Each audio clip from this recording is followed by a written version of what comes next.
Bismillahirrahmanirrahim. Assalamualaikum warahmatullahi wabarakatuh. Innal hamdalillah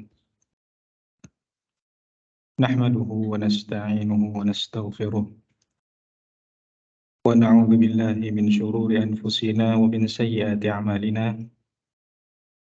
Man yahdihillahu fala mudilla lahu wa man yudlil fala hadiya lahu. Ashhadu an la ilaha illallah wahdahu la syarika lahu wa ashhadu anna Muhammadan 'abduhu wa rasuluh. Qala Allah Ta'ala fil Qur'anil Karim, ya ayyuhalladzina amanu ittaqullaha haqqa tuqatih wa la tamutunna illa wa antum muslimun. Wa qala ta'ala, ya ayyuhan nasu ittaqu rabbakumul ladzi khalaqakum min nafsin wahidah wa khalaqa minha zawjaha wa batha minhuma rijalan katsiran wa nisaa'a wattaqullaha alladzi tasaaluna bihi wal arham innallaha kana 'alaikum raqiba. Wa qala ta'ala, ya ayyuhalladzina amanu ittaqullaha wa qulu qawlan sadida yuslih lakum a'malakum wa yaghfir lakum dhunubakum wa man yuti'illaha wa rasulahu faqad faza fawzan 'azima. Amma ba'd, saudaraku kaum muslimin, jamaah salat maghrib di Masjid Al-Jamaah ini yang semoga kita semua senantiasa diliputi keberkahan dan rahmat oleh Allah Subhanahu wa taala. Saudaraku kaum muslimin rahimani wa rahimakumullah jami'an. Tadi sore Ustadz Dimas Hafizahullah taala sudah kami hubungi dan beliau menyampaikan kesanggupannya, tapi qadarallahu ma syaa fa'al, beberapa saat sebelum salat maghrib beliau menyampaikan uzur berhalangan untuk bisa hadir di majelis ini, dan beliau memberikan amanah kepada saya untuk bisa sedikit mengisi kekosongan waktu dengan apa yang Allah Subhanahu wa taala mudahkan bagi saya untuk membacanya. Kami ucapkan terima kasih kepada jamaah sekalian atas semangatnya untuk bisa mengisi waktu-waktu luang kita dengan ketaatan kepada Allah Subhanahu wa taala, dengan hadir di majelis-majelis ilmu, dengan mengkaji Al-Qur'an, mengkaji hadis-hadis Rasul alaihi salatu wassalam, yang mana hal ini merupakan kenikmatan yang sangat luar biasa. Perlu kita sadari bahwasanya yang menggerakkan hati-hati kita adalah Allah Subhanahu wa taala. Maka manakala Allah Subhanahu wa taala menggerakkan hati-hati kita untuk terus senantiasa berada di atas ketaatan demi ketaatan, maka sungguh itu merupakan tanda taufik dari Allah Subhanahu wa taala kepada kita dan kasih sayang yang sempurna dari Allah Subhanahu wa taala kepada kita semua. Saudaraku kaum muslimin rahimani wa rahimakumullah jami'an, seperti yang sudah pernah kami sampaikan di majelis ini, bahwasanya apabila di mana kami diminta untuk menggantikan, membadali salah satu ustadz yang mungkin berhalangan, kami ingin sedikit membaca tentang permasalahan tarbiyatul aulad, pendidikan terhadap anak-anak kita, anak-anak kaum muslimin. Kaum muslimin rahimani wa rahimakumullah jami'an, di hadapan kami ada sebuah risalah kecil yang dikarang oleh Fadilatul Syekh Dr. Abdullah bin Abdurrahim Al-Bukhari hafizahullah taala. Beliau adalah salah satu dosen di Universitas Islam Madinah dan sampai saat ini masih aktif walhamdulillah. Beliau pernah mengarang sebuah risalah yang berjudul Huququl Aulad 'alal Aba wal Ummahat. Hak-hak atas hak-hak anak-anak atas para ayah dan para ibu.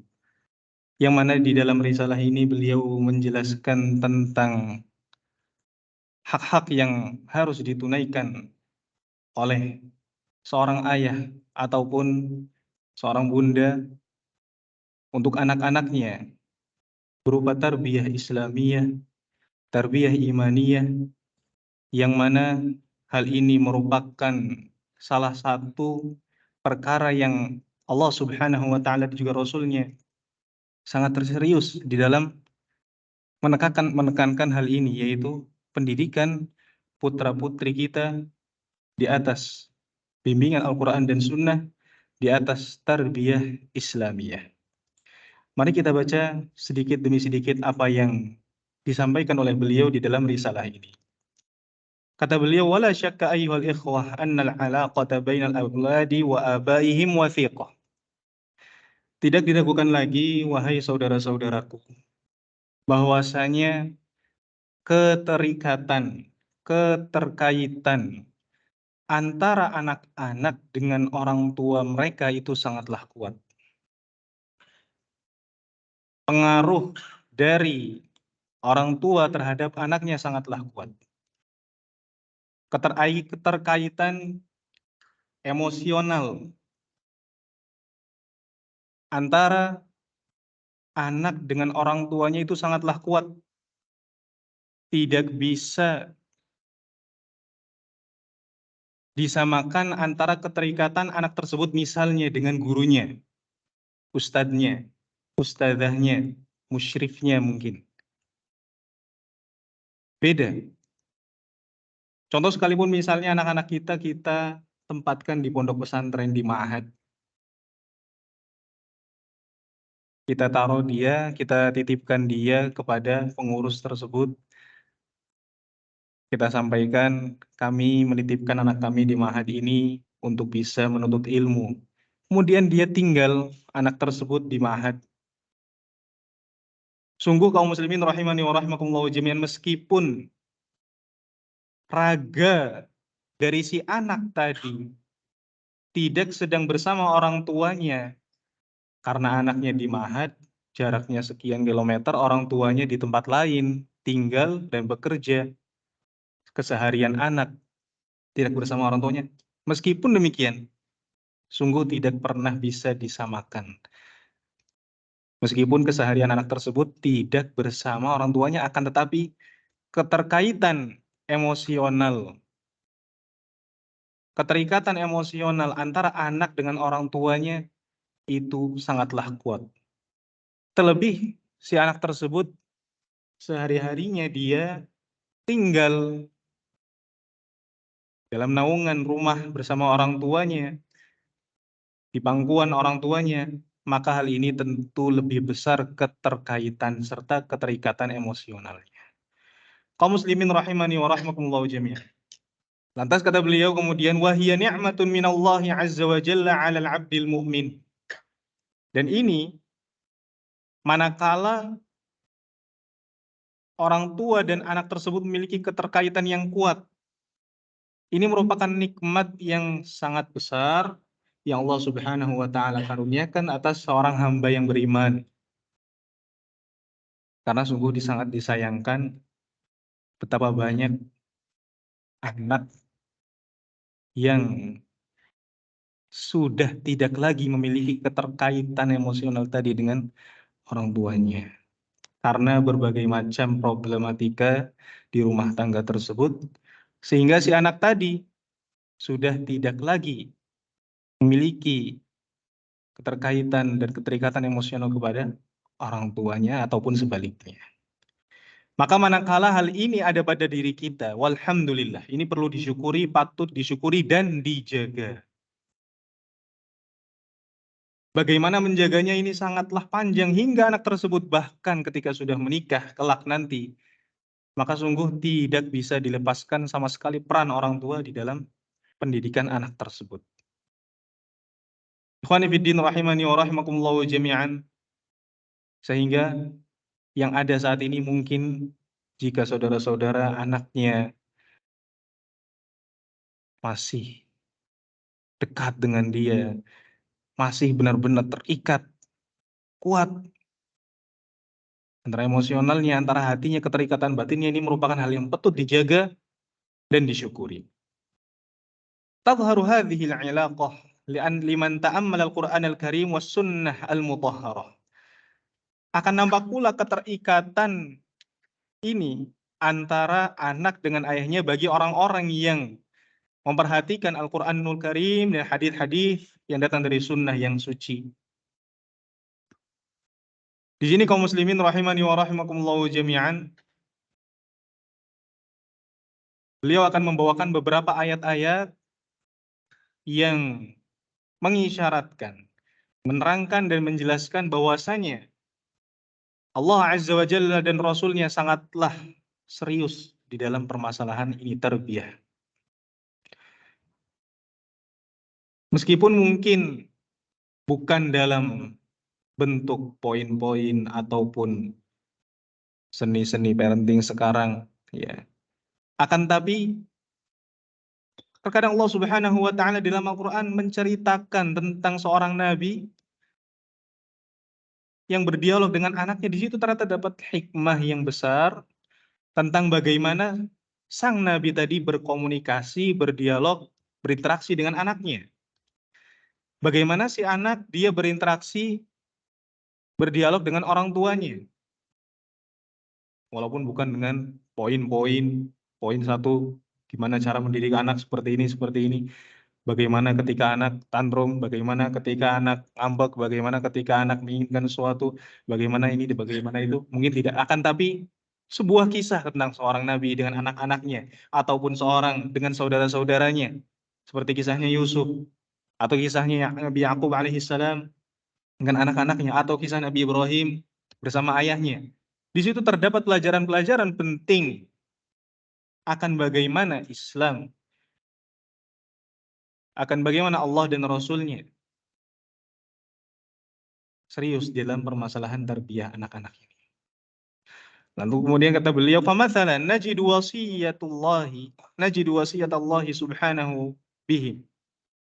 Contohnya ada di dalam Al-Qur'an surat An-Nisa ayat 11, Allah Subhanahu wa taala ya berfirman yang mana isinya adalah Allah Subhanahu wa taala menyampaikan wasiat tentang anak-anak. Kata Allah Subhanahu wa taala, "Yusikumullahu fi auladikum." Allah Subhanahu wa taala masih mewasiatkan, menyampaikan wasiat kepada kalian tentang anak-anak kalian. Kata beliau kemudian, "Wa ma'lumun," dan merupakan sesuatu yang dimaklumi, "annal wasiyata innama takunu fi amrin muhimmin wa li amrin muhim." Dan suatu hal yang dimaklumi bahwasanya yang namanya wasiat itu hanyalah disampaikan, hanyalah diberikan pada perkara yang penting dan untuk sesuatu yang penting. Seorang hendak meninggal, dia sudah tahu bahwasanya ini adalah akhir dari hajatnya. Ataupun bagi yang sehat sekalipun, disunahkan untuk menulis apa? Wasiat. Karena kita tidak mengetahui kapan dan di mana ajal menjemput kita. Yang namanya wasiat itu sesuatu yang penting. Sesuatu yang kita ingin orang yang kita sampaikan wasiat tersebut menjalankan apa yang kita pesankan. Dan Allah Subhanahu wa taala di dalam Al-Qur'an menyampaikan, Allah mewasiatkan kalian tentang anak-anak kalian.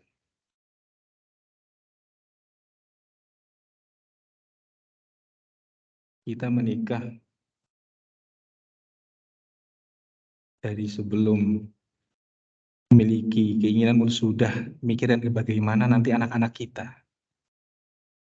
Dan itu tujuan setiap pasangan suami istri, mereka menginginkan seorang anak yang mana anak tersebut menjadi qurratu ain, penyejuk mata mereka, yang mana dia berharap anak tersebut menjadi anak yang bermanfaat bagi dirinya, anak yang bermanfaat bagi umat Islam, anak yang bermanfaat bagi bangsa dan negaranya. Jauh sebelum sang istri itu mengandung, dia sudah memiliki harapan akan anak tersebut dan bagaimana dia nanti membesarkan anak tersebut dan membimbing serta mendidik anak tersebut. Dan itulah tanda dari niat yang benar di dalam pernikahan. Kaum muslimin rahimani wa rahimakumullah jami'an. Kemudian beliau menyampaikan sebuah ayat di dalam surat Al-An'am.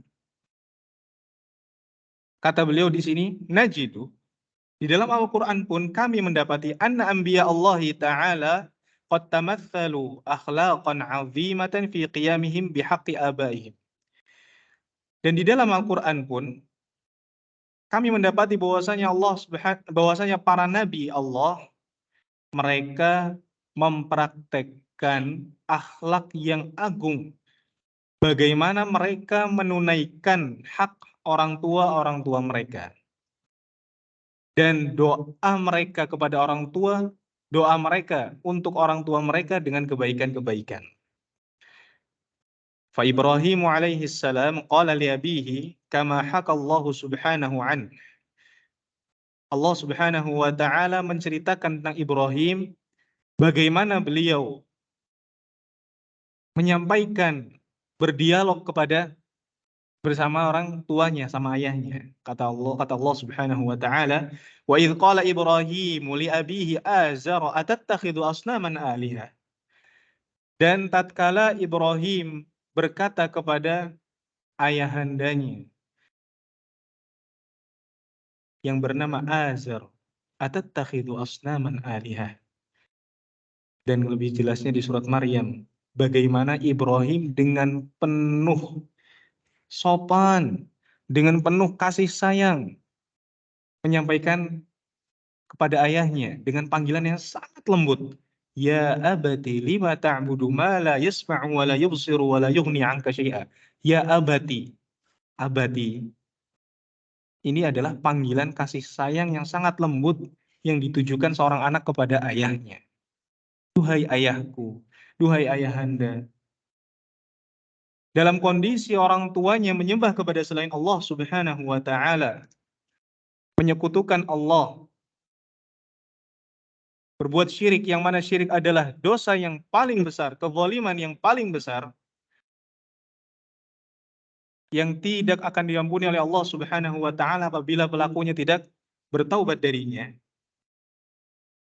Dan bagaimana sikap sang ayah kepada Ibrahim alaihissalam? Ibrahim memanggilnya dengan panggilan yang sangat lembut. Panggilan yang penuh dengan cinta dan kasih sayang. Ya abadi. Mungkin banyak di sini dari kita yang dipanggil anaknya abi. Wahai ayahku. Tapi abadi ini adalah panggilan yang lebih lembut dari seorang anak kepada ayahnya. Wa idh qala Ibrahimu li abihi Azar atattakhidhu asnaman alihah. Apakah engkau wahai ayahku menjadikan berhala-berhala itu sebagai sesembahan? Kalau kita lihat di sini konteks bagaimana Ibrahim menyampaikan memasukkan kebenaran kepada ayahnya itu dengan pertanyaan.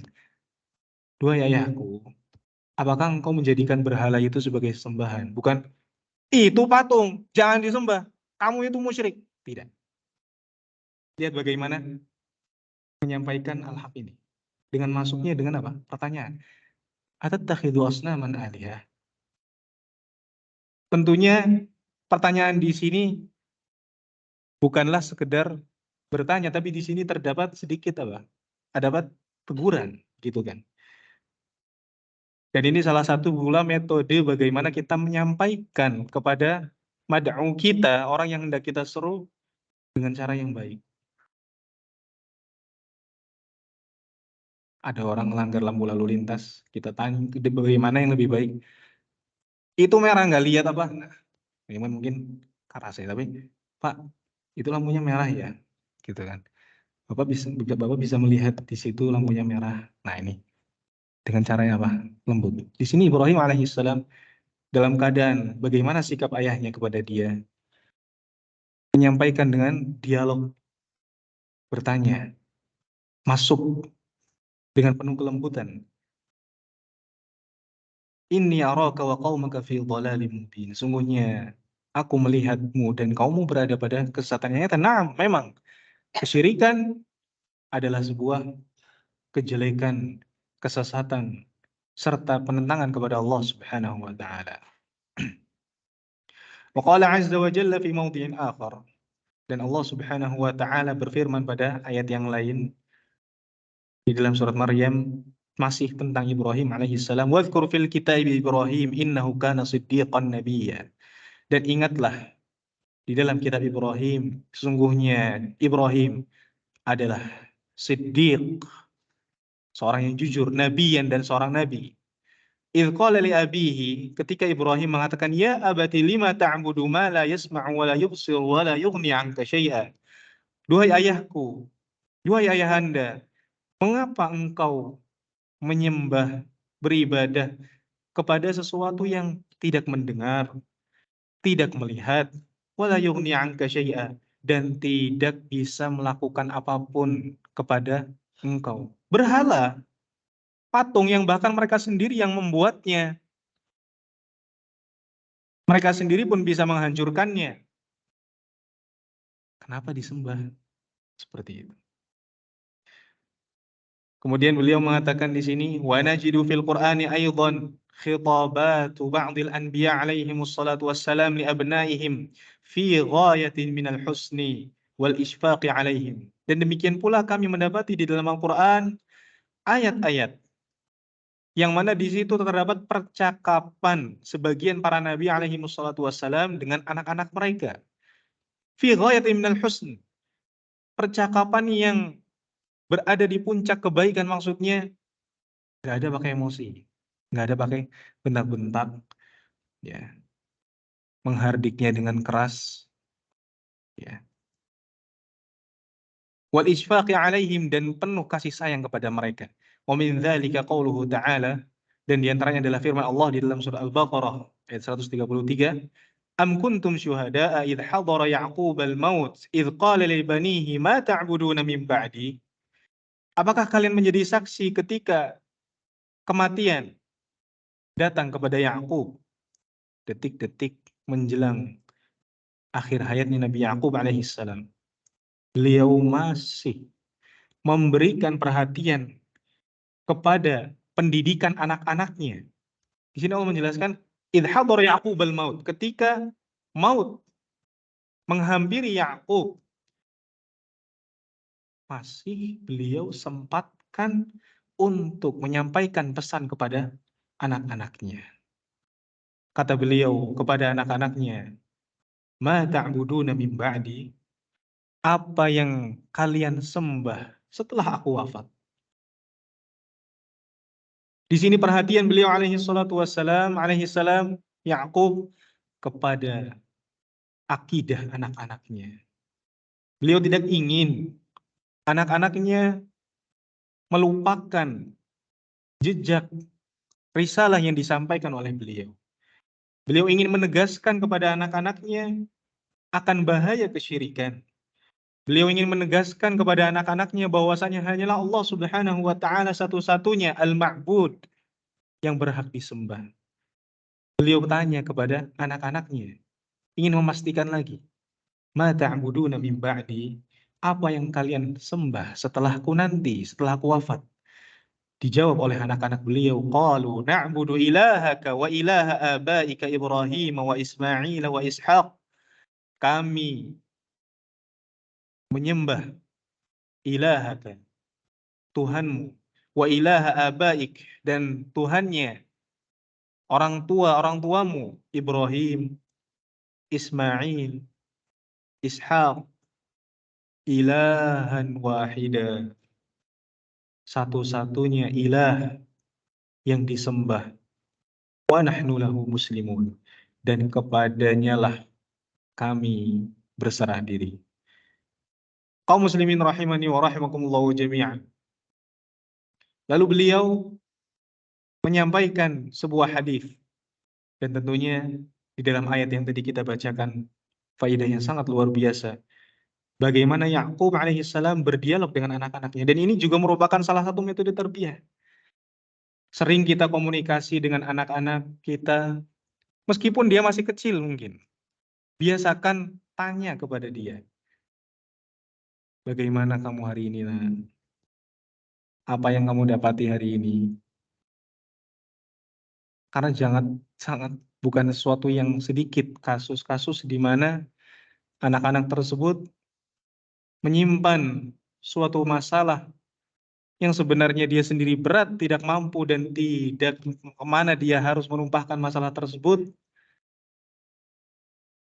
ditambah problem yang ada di rumahnya, membuat dia kecewa kepada orang tuanya, sehingga dia menjadi anak-anak yang berakhlak buruk, anak-anak yang hanya memenuhi masa mudanya dengan syahwat, dengan fitnah. Faktornya sangatlah banyak dan bukan satu kasus, dua kasus. Masalah menumpuk, kemudian ketika datang bom waktu tersebut membelalakkan mata kedua orang tuanya dan tidak menyangka apa yang terjadi pada anaknya tersebut.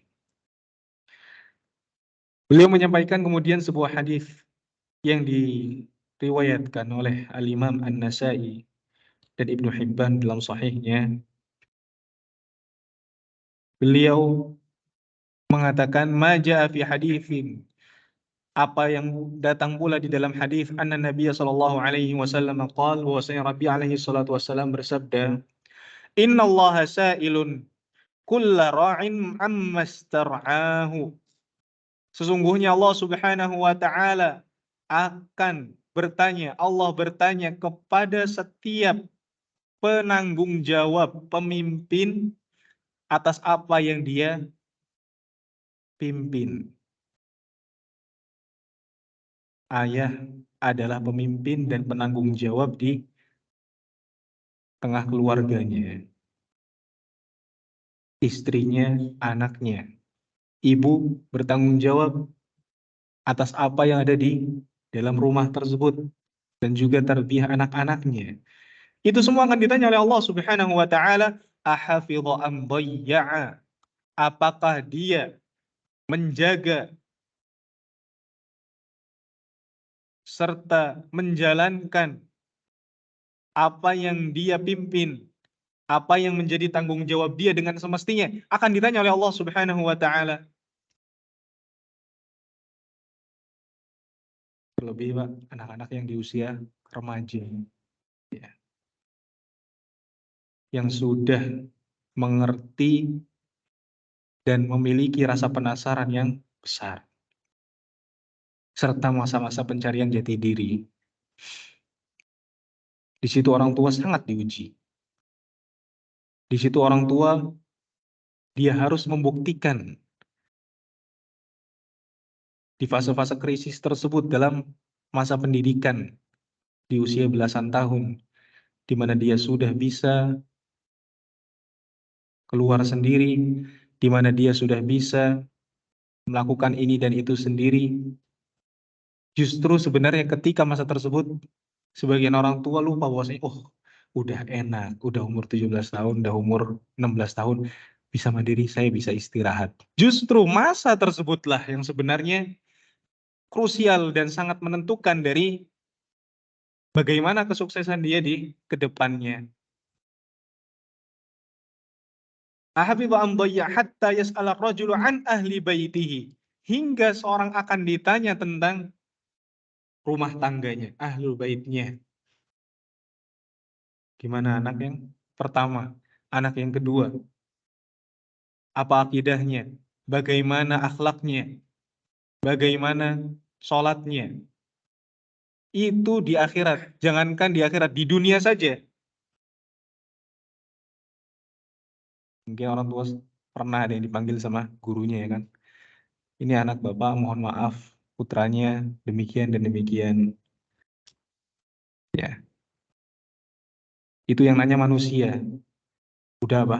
Deg-degan kalau udah dapat pesan, mohon maaf Pak, ini kami harap datang ke sekolah ke ruangan guru ini. Sudah deg-degan ya Pak? Deg-degan ya? Duh, kenapa lagi nih? Kemarin masalahnya ini, apalagi ini? Khawatir, cemas. Dan ini merupakan sesuatu yang baik sebenarnya ketika dia khawatir, ketika dia cemas.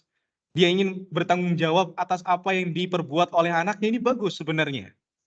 Yang justru jadi masalah, dipanggil santai aja. Ya, kayak nggak ada apa salahnya.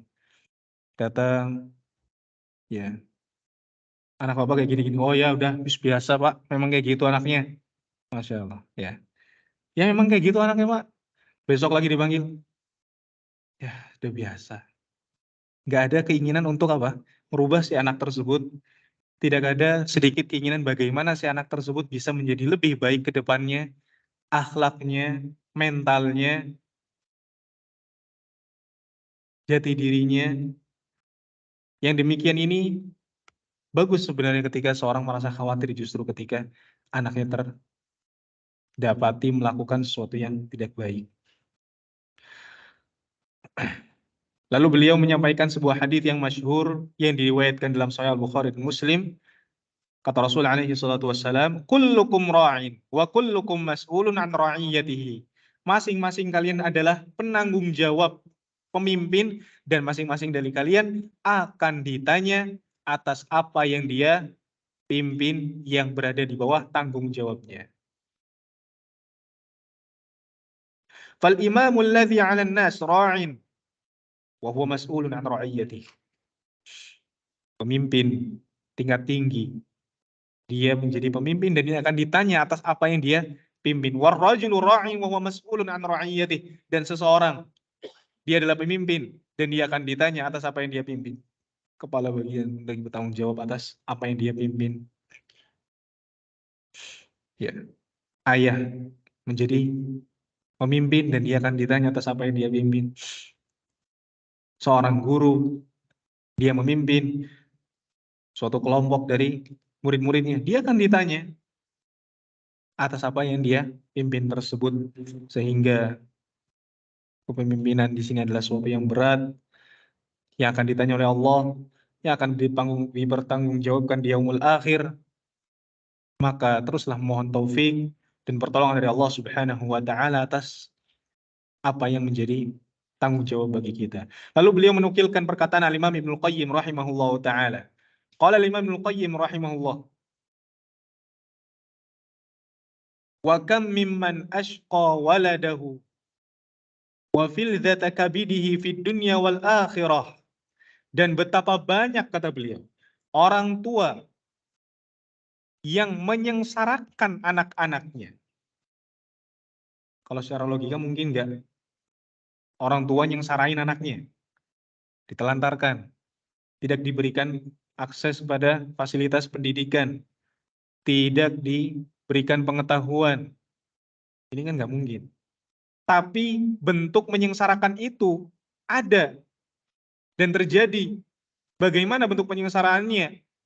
Kata beliau kemudian, wa fil dzati kabidihi, dia menyengsarakan bagian separuh dari hatinya di dunia dan akhirat, biihmalihi, dengan menyia-nyiakan anak tersebut, watar kita dibihi, dan dia meninggalkan anak tersebut tanpa bimbingan, tanpa didikan,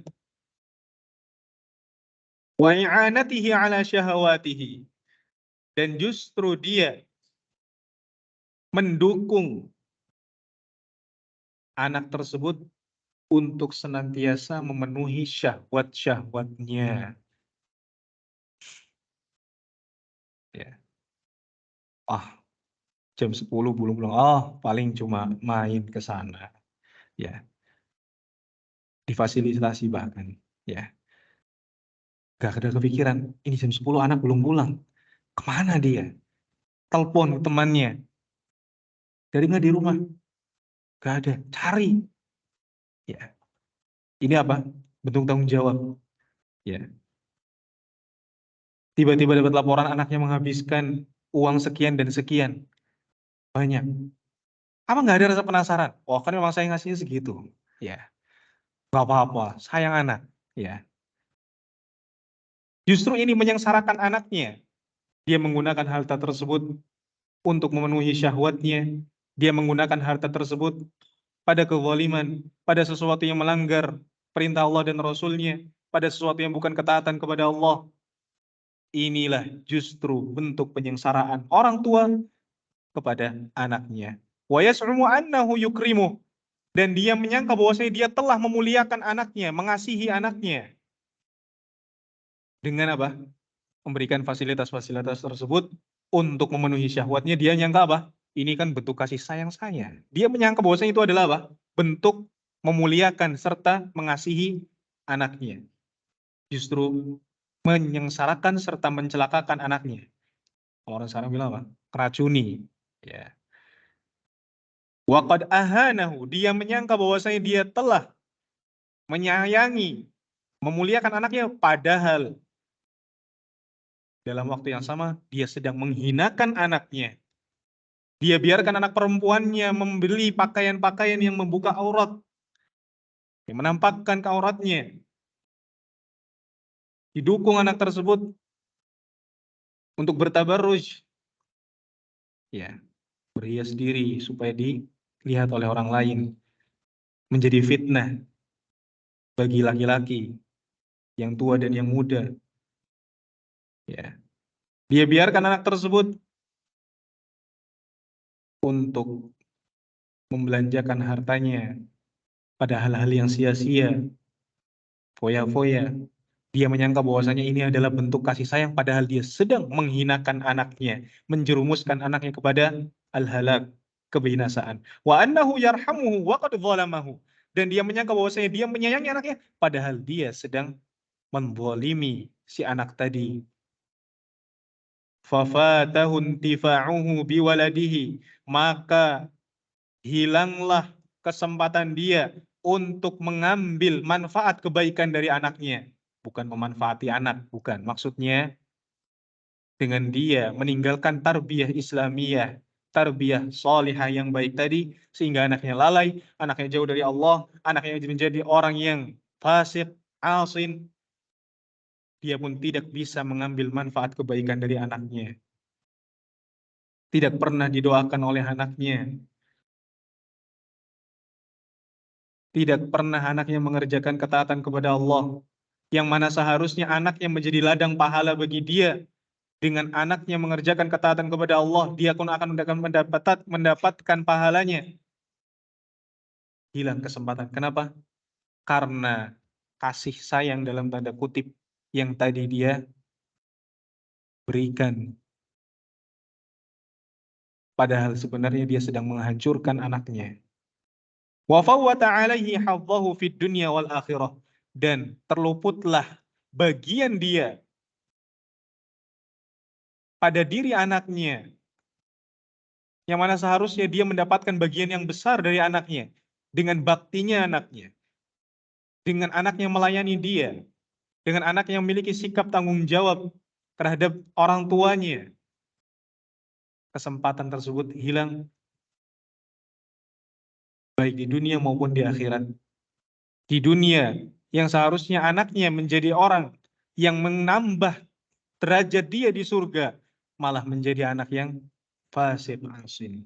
Di akhirat harusnya dia bersama anak-anaknya di surga. Seharusnya dia mendapatkan manfaat dari pahala yang mengalir dari anak-anaknya yang soleh. Dia pun terluputkan dari hal tersebut sehingga dia menjadi orang yang rugi. Padahal yang dia belanjakan untuk anaknya sangatlah banyak. Padahal yang dia berikan untuk anaknya sangatlah besar. Tapi dia menjadi orang yang bangkrut di akhirat dikarenakan salah langkah di dalam mendidik anaknya, salah langkah, dan dia memiliki anggapan yang salah bahwasanya dia telah membahagiakan anaknya, padahal dia menyengsarakan anaknya. Dia beranggapan salah bahwasanya dia sedang menyayangi anaknya, padahal dia sedang menzalimi anaknya.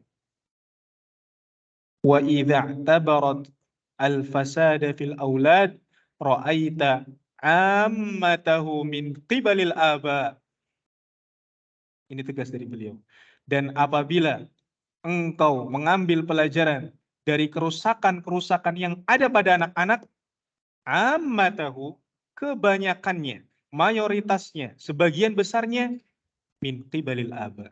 Itu datang dari orang tuanya. Karena orang tuanya nggak mau mendidik dia. Karena orang tuanya tidak mau memberikan pengasuhan yang baik kepada anaknya. Tidak mau menanamkan nilai-nilai iman, nilai-nilai tauhid, nilai-nilai budi pekerti yang baik, nilai-nilai kesopanan yang luhur pada diri anaknya. Dia enggan. Hanya diberikan apa? Kesenangan. Anaknya minta kasih, kasih, kasih. Mau kemana? Didukung. Kesini dukung, sana dukung. Tanpa memperhatikan sisi yang paling bagus dari anaknya. Paling penting dari anaknya. Yaitu keimanan dia, kesolehan dia, ketakwaan dia, rasa takut dia kepada Allah. Kesadaran diri pada anaknya bahwasanya dia adalah seorang anak dari seorang mukmin. Yang bahwasanya dia adalah seorang anak yang seharusnya menjadi anak yang bermanfaat bagi dirinya, bagi orang tuanya, mendoakan kedua orang tuanya, justru dia menjadi anak yang lalai. Ditegaskan oleh Syekh Al-Imam Ibnu Qayyim bahwasanya apabila kita melihat dan mengambil pelajaran dari kerusakan-kerusakan yang ada pada anak-anak, maka engkau akan melihat bahwasanya kerusakan-kerusakan tersebut datang dari orang tua mereka yang salah dalam mengasuh atau tidak serius di dalam mendidik atau meremehkan pendidikan-pendidikan anak-anak tersebut sehingga bukan menjadi anak-anaknya, akan tapi anak-anak tersebut menjadi anak-anak dari syahwat. Maka binasalah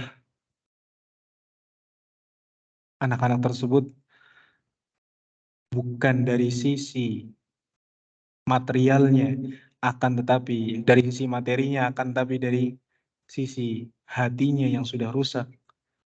Tidak ada keimanan kepada Allah, tidak ada rasa takut kepada Allah.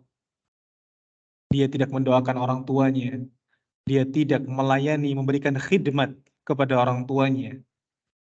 Dia tidak tahu bagaimana cara memuliakan orang tuanya. Dia tidak tahu bagaimana hak ibunya. Dia tidak tahu bagaimana hak ayahnya. Sehingga dia pun menjadi anak yang menyepelekan kedua orang tuanya.